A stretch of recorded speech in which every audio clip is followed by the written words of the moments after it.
જીવાત્મા જો સંત પ્રત્યે ભાવ દર્શાવે તો સાક્ષાત પરમાત્માનો સાક્ષાત્કાર થાય ને થાય, 100% થાય.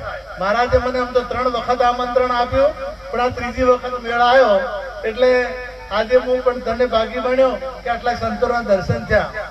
એક વાત હું ટૂંકે જ વાત કરીશ, કારણ કે સમય તો આપણે ઘણા સંતો છે એટલે સમયનો દુરુપયોગ કરવાનો નથી. 2 ભાઈઓ અને બે અલગ અલગ જગ્યાએ રહે અને બંને સુખી, માતા પિતા ગામમાં રહે એટલે બંનેને અલગ અલગ બોર. એક ભાઈ સવારે વહેલો ઉઠે અને આવે એટલે કોકના ખેતરમાંથી ફૂલ તોડતો આવે અને બાપાને નમસ્કાર કરે, માતાને નમસ્કાર કરે, ફૂલ ચડાવે, 3 વખત તડવન ને સષ્ટાંગ પ્રણામ કરે અને આરતી ઉતારે, પૂજન કરી અને પછી જતો રહે. બીજો આવે એટલે એને કોઈ આરતી નથી આવડતી, પૂજન આવડતું નથી, આ કશું કરતો નથી, પણ આવે એવું સીધું પૂછે કે બાપા ચા પીધી કે નહીં પીધી? તમારે એટલે હું ચા બનાવી આપું કે ના બેટા પીધી છે, કે ના હું ફેર બનાવું અને કંઈક નાસ્તો કરો. નાસ્તો કરાવે, ચા પાવે, પછી ડબ્બા જોવે કે કઈ વસ્તુ ખલાસ તો થઈ નથી ને, ખોડ કે કઈ દાળ કે શાકભાજી કઈ વસ્તુ, એ બધું જોવે કે ખૂટતી વસ્તુ તરત મંગાઈ અને પૂર્તિ કરે.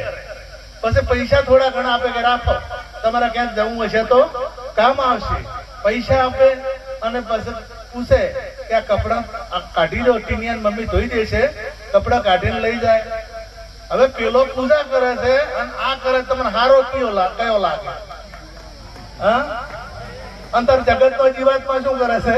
હેડતો રણું જાય, હેડતો દ્વારકા જાય, મંદિરમાં જઈને ઘંટ વગાડે.